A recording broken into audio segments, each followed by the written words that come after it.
King baby. What does the 4 go in front of? What's that? What was the word that it went in front of? It went in front of, is it not evident to all the rest of the players? So you put a 4 in front of is. That these are the things he wants, either king baby or if I was king, everything okay. What was number 2 again? Sorry. That's fine. Number 2, is he not really a self-seeker even when trying to be kind, look good in front of others? Right? So I'm still trying to manipulate situations, but if I'm kind, considerate, and soft-spoken, I look good doing it. Right? Look good doing it. So 4, again, 4, if I was king, everything okay. Put a 5 in front of and do not his actions make each of them wish to retaliate, snatching all they can get out of the show? In front of 5, we're just going to write, piss him off. We're pissing him off, man. Piss him off. Put a 6. 5 goes in front of what? Sorry. And do not his actions.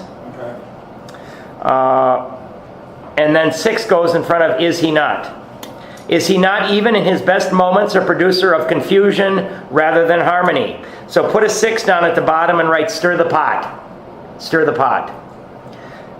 You know, when I'm up to my shenanigans at work, right, and I'm maybe stealing some commissions and I'm doing some shady deals, if I can create enough chaos, people aren't going to see what John's up to. So I'm gonna try to create chaos so they don't see what the hell I'm up to, right? And I'm a producer of confusion rather than harmony. Number 1 was a victim, right? Yes, yep. I mean, victim, blame others.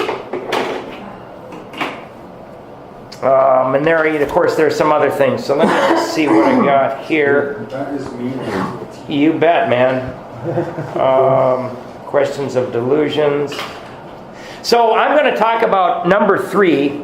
Is he not a victim of the delusion that he can wrest satisfaction and happiness out of this world if only he manages well? So the 3 big delusions in the book, and you don't need to write this, right? But the first delusion is someday I can drink successfully. In other words, I can drink without getting drunk, without having consequences. Someday I can do that. That's the first big delusion. The second big delusion the book talks about, I'm like other people. Someday, or even now, I may be like other people. What that means is maybe someday I won't need AA. When we have this delusion, little by little, we start to leave the rooms of Alcoholics Anonymous. Right? I'm going to be like regular people. I don't necessarily need to go to these meetings. We start to separate ourselves little by little, and we stop asking God for help. We stop helping other people, and all of a sudden, guess what? Why do you think people sober for a while are drinking again, right? I'm like other people. I don't need this stuff. And the one that we read, the big one there, 3, is he not a victim of the delusion that he can wrest satisfaction and happiness out of this world if only he manages well? Okay, so what does that mean, man? Okay. Worst thing in an alcoholic's life, you come into AA with nothing or with not much, right? Or your life is in complete chaos. And what happens? You sober up and you gain all of the material things in life anyone could want, right? You have a wife, you have a love of your children, you've got a beautiful home, maybe a lake home. You have got respect in the community. You got a 6-figure income. You got a big old fat bank account, right? Here's the problem though. You still feel like you're dying on the inside. You still feel hopeless. And we're trying to wrest satisfaction. And I think what that means is that we cannot treat an inside job with outside stuff, right? I got a God-sized hole in my chest, and I don't care how much material goods I throw into there. If I don't get my higher power, I'm going to have depression. I'm going to have emptiness, and I'm going to be dying on the inside. And then I'm going to think to myself, but I got everything to make me happy, and I still feel like this.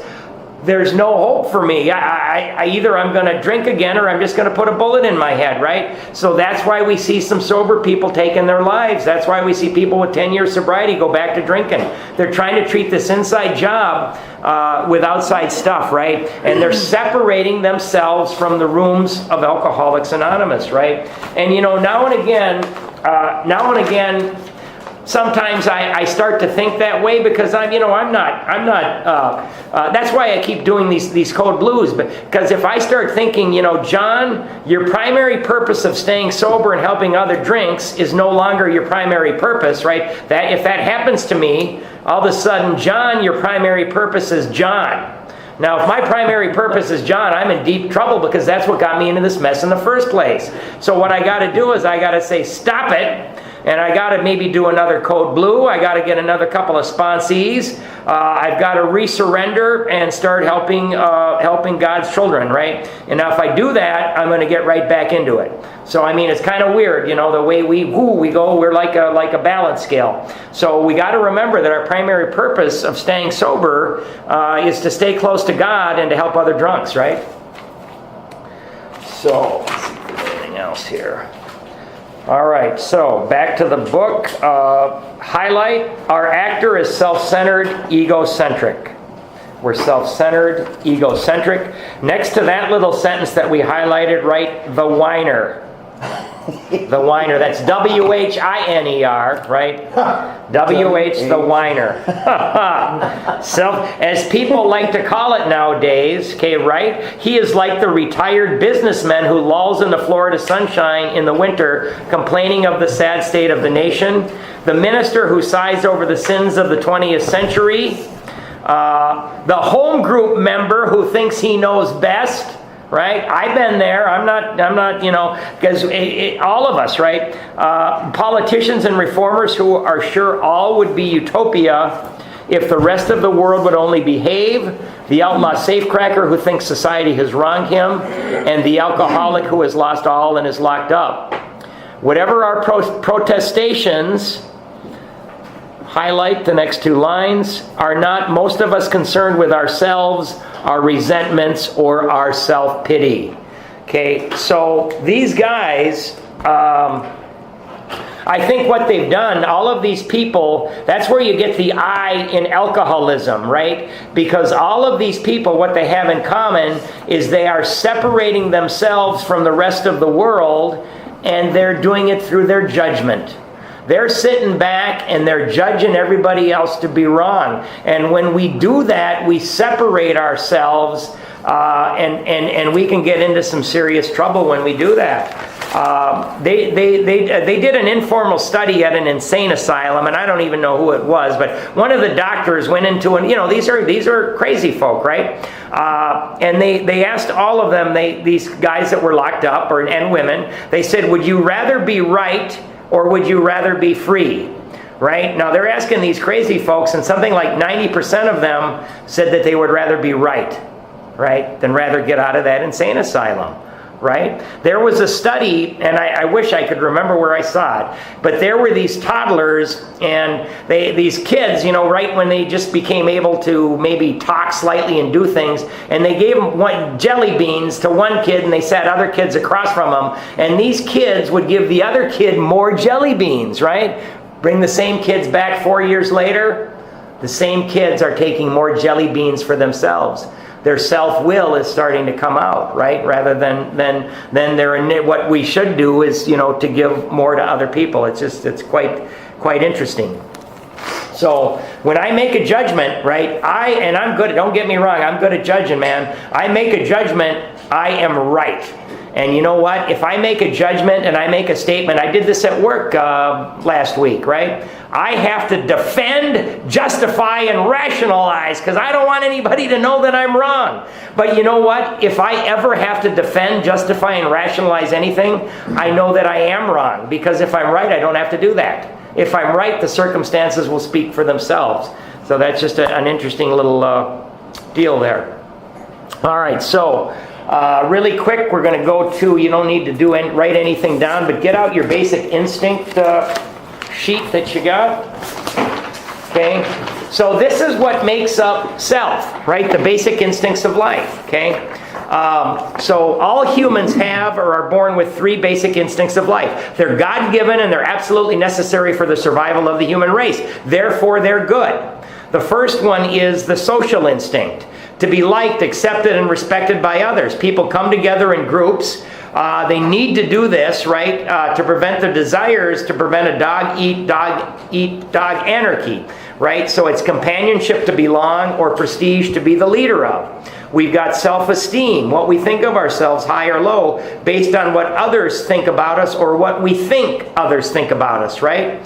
The word pride, right? Pride, we think too well of ourselves, right? Some people don't think well enough of themselves, right? They think they're less than. And either way, it's not the truth, right? We're either too good or we're too bad, right? Excessive self-esteem, a feeling that you are better than others, right?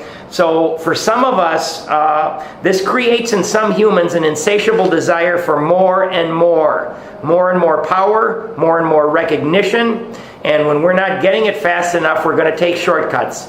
We're going to lie, we're going to con, we're going to manipulate, we are going to step on the toes of people, right? We create pain and suffering for others, and they in turn create pain and suffering for us, right? I'm living by my rules to get what I want, to hell with you, right? A life run on self-will can hardly be a success because we're always in collision with people, places, and things, right? I mean, this happens a lot at work. It happens a lot in relationships, in the family.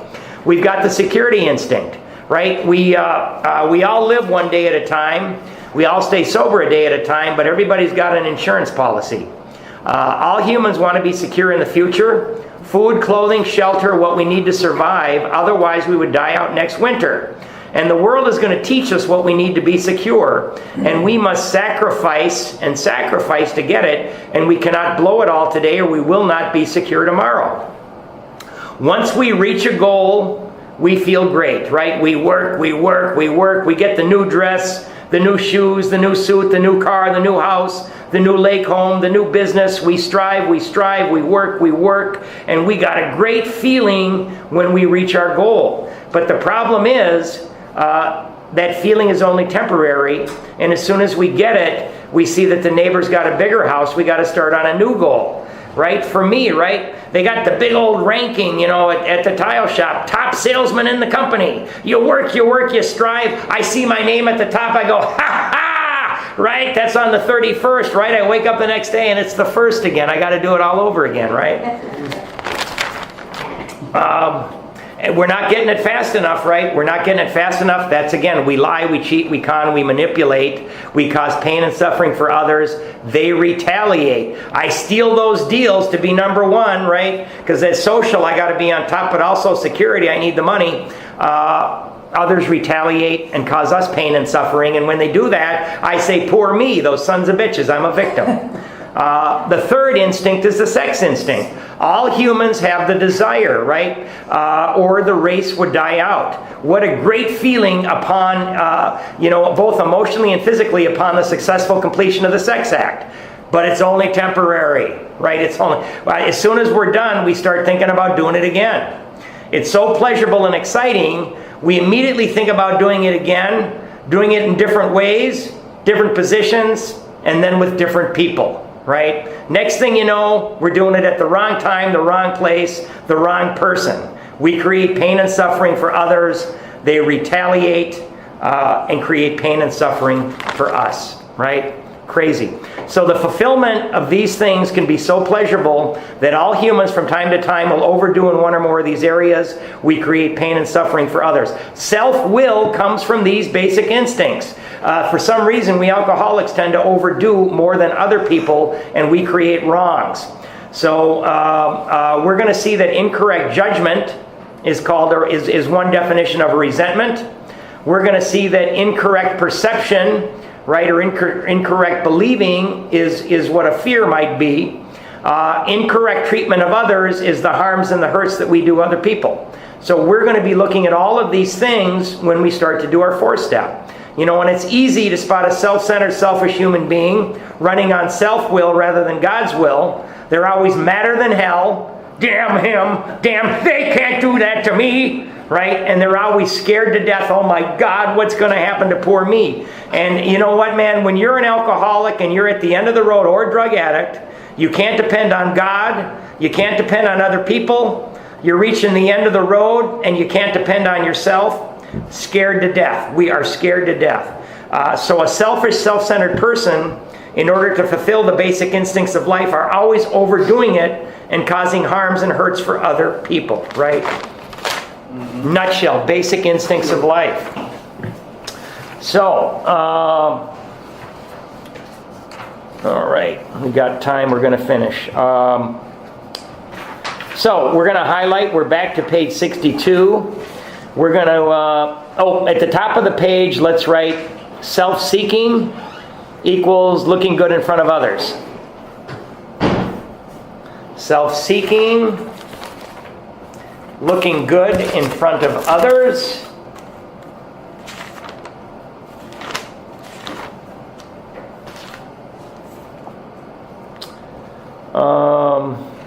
Sorry, what was that? Self-seeking what? Equals looking good in front of others. In other words, I am going to run around doing all kinds of crazy things that I normally wouldn't do, so you think I'm somebody I'm not. Right? Self-seeking, looking good in front of others. And where we highlighted concern with ourselves, our resentments, or our self-pity, right above that, at the top of the page, right, go to any length to believe the lies we tell ourselves. Right? That's all these people that have separated themselves. That's the businessman lolling, the outlaw safecracker, the alcoholic who's lost all. Go to any length to believe the lies we tell ourselves.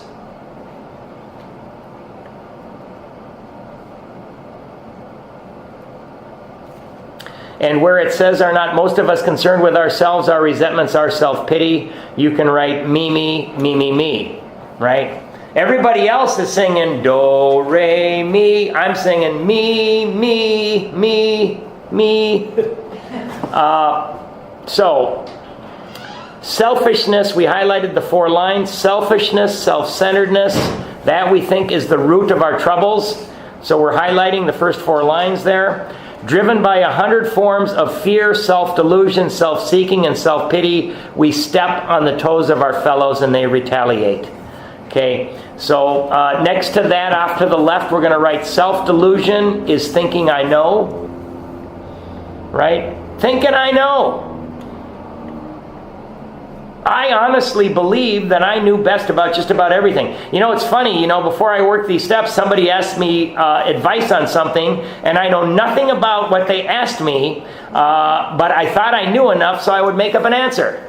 Right? So my sponsor tells me today that if somebody in AA asks you for advice and you don't have direct experience, you can't really give advice on it. You got to find somebody that's gone through that and get that person to help out the person that's asked you the question, right? Rather than making stuff up like you used to do. Sometimes they hurt us seemingly without provocation, but we invariably find invariably find that at some time in the past we have made decisions based on self, underline self, which later placed us in a position to be hurt. So we're doing things, those basic instincts, and we're stepping on the toes, and they're just retaliating like anybody would. Okay, so we're going to highlight 2 for the next 6 lines. This is good stuff here. So our troubles, we think, are basically of our own making. They arise out of ourselves, and the alcoholic is an extreme example of self-will run riot, though he usually doesn't think so. Above everything, we alcoholics must be rid of this selfishness. We must, or it kills us. God makes that possible. You can stop highlighting there. So, it says off to the left, by the way, by that paragraph, right, leading into 4-step. Leading into 4-step, not a victim anymore. Write that down. Off to the left. That's probably under self-delusion, thinking I know. Leading into 4-step, not a victim anymore. Okay? And when it says, so our troubles we think are basically of our own making, man, is that good news. That is the best news of all. Because if it's the cops, the courts, the judges, the girlfriend, the ex-wife, the boss, the wife, the blacks, the Russians, the Chinese, the government, if it's all of those people, I'm in deep doo-doo because I can't change those guys. But thank God it's myself. I can change myself. There's no way I can change all those people I've been blaming my whole life. Right? So that's why this is leading into the 4th step, so we can start to see the truth. And there often seems no way of entirely getting rid of self without his, circle his, aid. Under God makes that possible. I'm sorry, we're supposed to write honesty, open-mindedness, and willingness. And that's under God makes that possible, the last thing we highlighted. Honesty, open-mindedness, and willingness. No way of entirely getting rid of self without his, circle his, aid. Many of us had moral and philosophical convictions galore, but we could not live up to them. Above that line, write broken promises. Just write broken promises. I'm going to do this, and I know I should do that. I've got the best of intentions in the world. I've got these wonderful intentions.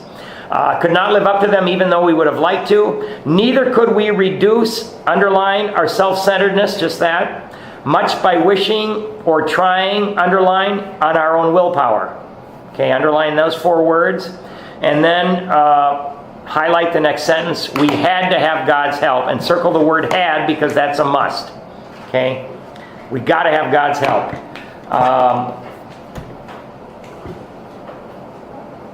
This is the how and why of it. First of all, we, circle the word we, draw a little arrow off to the right and put your name. So in other words, I've got John, right, or somewhere in there. First of all, John, and then highlight those 6 words. We had to quit playing God, right? For me, it's John. For Eric, it's Eric had to quit playing God, right? And circle God. It didn't work. Next, we decided that hereafter, we're going to circle all the words for God, that hereafter in this drama of life, God, circle it, was going to be our director, circle director. He, circle he, is the principal, circle principal. We are his, circle his, agents. He, circle he, is the father, circle father. And we are his, circle his, children. Okay? Off to the left, we're going to write a few more things, right? Where we did our self-centeredness. Off to the left, just we're going to write a few things. Right? Selfish, arrow, money.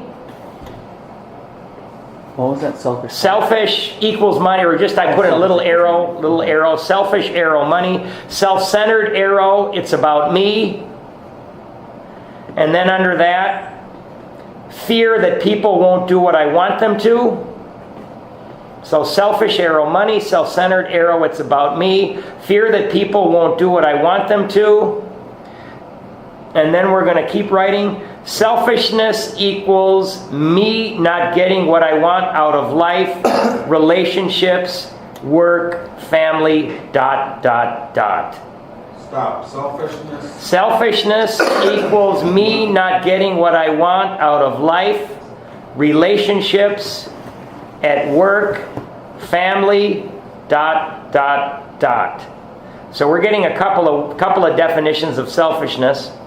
And again, fear that people won't do what I want them to. I really want these people to do this because if they do, things will be okay. If they don't, I'm screwed. Right? Fear that people won't do what I want them to. Selfishness equals me not getting what I want out of life, relationships, work, family, ... Okay. Most good ideas are simple, and this concept was the keystone, underline, keystone of the new and triumphant arch through which we pass to freedom. Highlight that. Most good ideas are simple, and this concept was the keystone of the new and triumphant arch through which we pass to freedom. Okay, next to that one, we're going to write 3rd step promise. We don't got to wait. I mean, right here, when we start to get this a little bit, we're going to start to get some promises right now. Right now. We haven't even done anything really yet. So at the bottom of the page, we're also going to write, we do selfless acts to get rid of our selfishness. We do selfless acts to get rid of our selfishness, right? So, my sponsor, John, you're going to pick this guy up and give him a ride. John, you're going to show up early, set these chairs up. John, you're going to come to Code Blue early and greet people. John, you're going to do this stuff here. We do selfless acts to get rid of our selfishness. Okay? And you don't need to write this, but I just love this. I heard this woman, and she said, she right at this point, she said, we also need God because we're immature. And, I'm thinking immature, and she described it. She described me. She said, if you're immature, here's what you are. She said, you're impatient, you like to play God, and you can't handle frustration. Oh, that's me to a T. I'll lie and manipulate to make outcomes come out how I want them. I'm impatient, man. You should see me in traffic. You should see me at work. And when things go wrong, I can't handle it, right? I get frustrated. So, impatient. immature. The three we're impatient, we play God, and we can't handle frustration. Do you remember that grocery store rules thing? Oh, yeah. Yep. We'll get that in step 11. All right, we're going to get you out of here. When we sincerely took such a position, all sorts of remarkable things followed. Highlight the next 3 lines. We had a new employer. Next to employer, write God. Being all-powerful, He provided what we needed if we kept close to Him and performed His work well. Okay, so that's a real big one there. Put a little asterisk next to that and write God's will for us. Right? So basically what they're telling us, no matter what your situation you are in right now, no matter how miserable, how hopeless you are, you've only got to do 2 things. Keep close to Him and perform His work well, right? I used to say, God, get me this. God, get me this. God, can't you just take care of this problem, doggone it? And I do have to lie about this because I'm in a tight spot, by the way, God, so don't look at that. But no, we're going to perform His work well. Established on such a footing, we became less and less interested in ourselves. Circle our little plans and designs, right? That's us. More and more we became interested in seeing, underline, what we could contribute to life. What we could contribute to life, right? And somewhere I drew an arrow up to the top of the page and I wrote instead of taking. Because I was a taker, man. I was a taker, and you know what? Takers are losers. So what can we contribute to life? As we felt new power flow in, as we enjoyed peace of mind, as we discovered we could face life successfully, as we became conscious of His presence, circle His presence, we began to lose our fear of today, tomorrow, or the hereafter. We were reborn. Okay, so right next to that, we're going to write 3rd step promise. Right? My goodness. We're going to enjoy peace of mind. We're going to be able to face life successfully. We're going to lose our fear. Man, I used to wake up every morning. Today's the day I get fired, right? We're going to lose fear of today, tomorrow, or the hereafter. We were reborn. So we wrote 3rd step promise. And then we're also, to the right, we're going to write service. Under that, write service work. Write service work. We feel awkward. Talk to people. Reach out. Put your fear aside. Service work, we feel awkward. Talk to people, reach out, put your fear aside. What can I bring to the meeting? What can I bring to the meeting? Service work, we feel awkward. Talk to people, reach out, put your fear aside. What can I bring to the meeting? Man, I used to go to meetings for years and all I could do was try to take. I had nothing to contribute. Ridiculous. Reach out, what was the last one? What can I reach out, put your fear aside? What can I bring to the meeting? Okay, so we're going to take the 3rd step for real today, so we're going to skip the 3rd step. I'm going to finish reading the chapter, then we're going to go back and take it. So where it says, may I do what I will always, right? We're gonna. Is everybody there? May I do thy will always. We're going to write 3rd step directions off to the right, and we're going to put a 1 in front of we.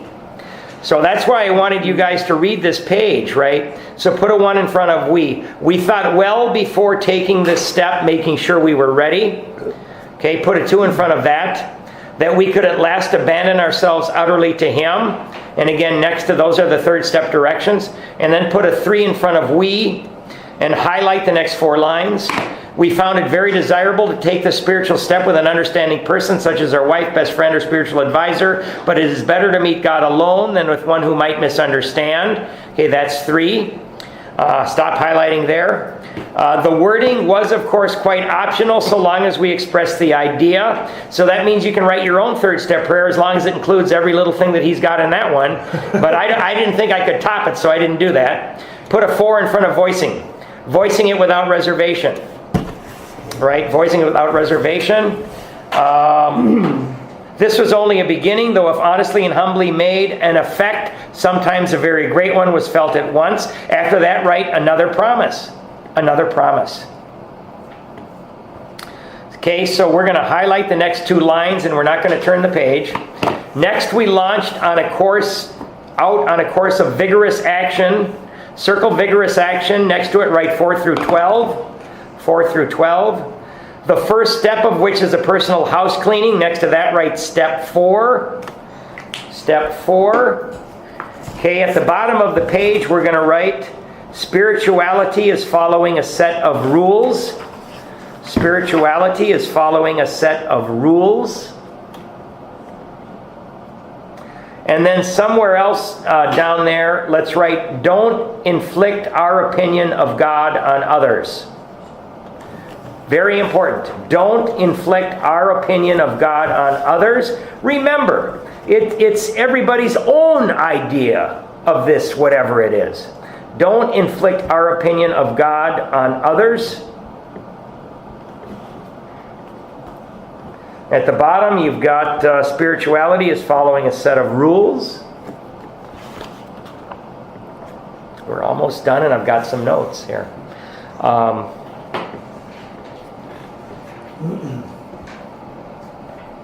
The 2 was in front of we thought we will. The 2 was in front of that we could at last abandon ourselves utterly to Him. 1 was in front of we thought well. That's the first one. And then 3 was in front of... We found it very desirable. Okay. And then 4, voicing it. Right? Spirituality is following a set of rules. Don't inflict our opinion on God. So let's see. The first step of which is a personal house cleaning. Next to that we got step 4, which many of us had never attempted. Though our decision was a vital and crucial step, next to that write 3rd. That's the 3rd step. So the 3rd step is a vital and crucial step.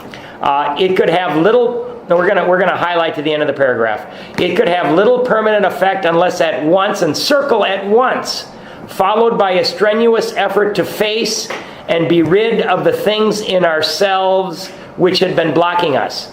So right above ourselves, which had been blocking us, write 4, 5, 6, 7, 8, and 9. Right? That's what's going to get rid of the things that are blocking us. Earlier, the chapter before this, it said that God is deep down within every man, woman, and child. And you're right. And then remember, we got these things that are blocking us off from Him. So what we're going to do is we're going to get rid of that crap so that we can hear that little voice, that conscience, that soul, that little spark of the divine that is in everybody.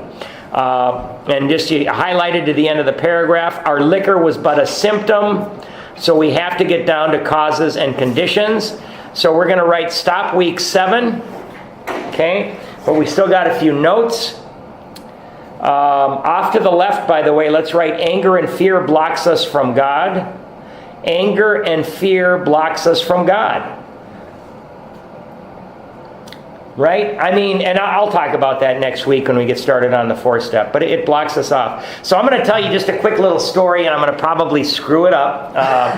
But this is an American Indian tale.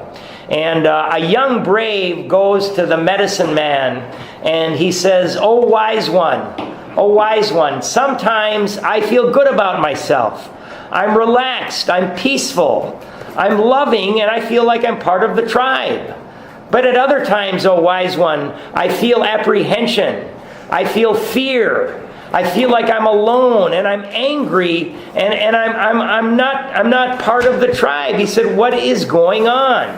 And the medicine man said, "There are 2 dogs locked in a sack fighting to the death for your soul." Right? One of them is love and the other one is self.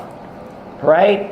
And the young brave says, "Oh my God, which one of these dogs is going to win?"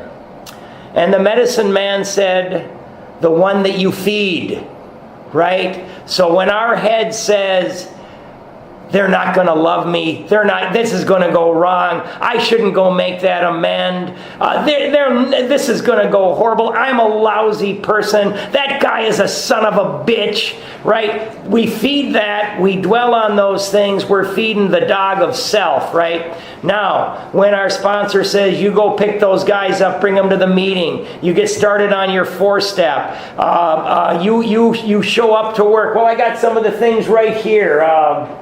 Where did I write them? Go to the meetings. Go to the meetings with the sponsor. Be kind and treat people with respect. Start to work on your 4-step. Get enough sleep. Make your bed. Eat regularly. Exercise. Be to work on time. Good orderly direction, right? We're going to and treat others with kindness, respect, patience, tolerance, and love. We do those things. We're going to feed the guy. We're going to feed the dog of love, right? Because if we feed that other one, the only way we can get out of it is by drinking. It's the only way we can shut that other one off. I kind of love that tale. So let's see here. A few more minutes. Got anything to read here? So step 3, it's not about giving our life and our will over to the care of God. It's about information and action. What that means is we've got to have steps 1 and 2 down. We have a deadly disease, and if we start drinking, we can't stop, and we might end up dead. And once we're stopped, we don't have the power to stay stopped, right? And then step 2 is that the only thing that's going to save my ass is a higher power. Without that, I'm probably dead. The action is going to meetings, meeting with my sponsor, but sitting down and putting paper to pen to paper, and starting on my 4-step, and ultimately doing 4 through 11. Knowledge without action is not useless, because we know what we got to do. Knowledge without action is worse than useless. Because once I know what to do and I don't do it, I am in worse shape than when I lived in ignorance. Right? When I lived in ignorance, at least I didn't know what I would need to do to get better. One of my favorite little prayers, again, everything I'm stealing from other people, is, Lord, I believe, please forgive my disbelief. I love that one. Lord, I believe, please forgive my disbelief. Because again, we seesaw, right? The word attitude, look it up in an aviation dictionary, means angle of approach, right?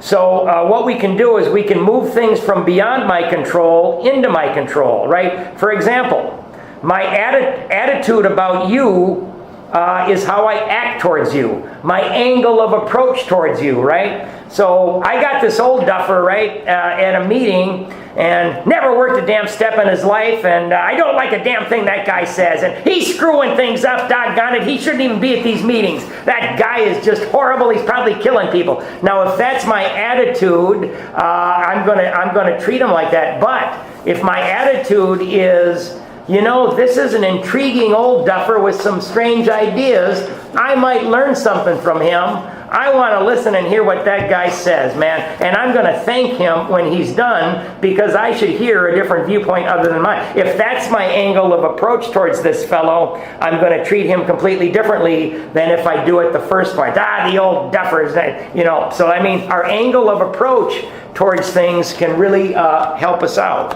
A couple more things. So when I live by the principles synonymous with the steps, what I hope to do is I hope to minimize the suffering, right, and maximize the fulfillment of the human experience, right, or the divine design. So step 12, live usefully and walk humbly under the grace of God, and experience the joy of good living for yourself and those about you. That sounds a lot better than the way I was living, right? In step 3, we don't turn our will and our life over to God. We make a decision to do so. And we don't give up our free will. Everybody freaks out. I got to give up my free will. I say, particularly with salesmen, I see, I can't do that because then I won't be a good salesman, right? But that's not it at all. We don't give up our free will. We're asked to follow guidelines for the proper use of the will, right? What they want us to give up is our self-will, right? Self-will is free will in service to self. It means stubborn or willful adherence to one's own desires or obstinacy, especially at the expense of other people. That's what they want us to give up. right? Selfishness, self-centeredness, that is the root of our troubles. So we got to give those up, and we got to give our booze up. We've been given the greatest gift of all, and that's free will. No other animals on earth have it, right? We have free will, but we now have guidelines that we got to live by. So our free will is in service to God and to my fellows. So real quick, we'll say the third step prayer and get out of here. My will is my thinking, my life is my action, so I turn my thinking by following the steps, and I turn my actions by doing the principles. And remember, the thought forms the word forms the deed forms the habit forms the character. So if we think about love and service, we're going to be doing a lot better than if we think about our selfishness and self-centeredness. So, all right, so let's go to the third step prayer. We are taking it because next week we start on 4. We were now at step 3. Many of us said to our Maker as we understood him, God, I offer myself to thee to build with me and to do with me as thou wilt. Relieve me of the bondage of self, that I may better do thy will. Take away my difficulties, that victory over them may bear witness to those I would help of thy power, thy love, and thy way of life. May I do thy will always. Peace. All right. We've now taken the third step. So you can say you've done it.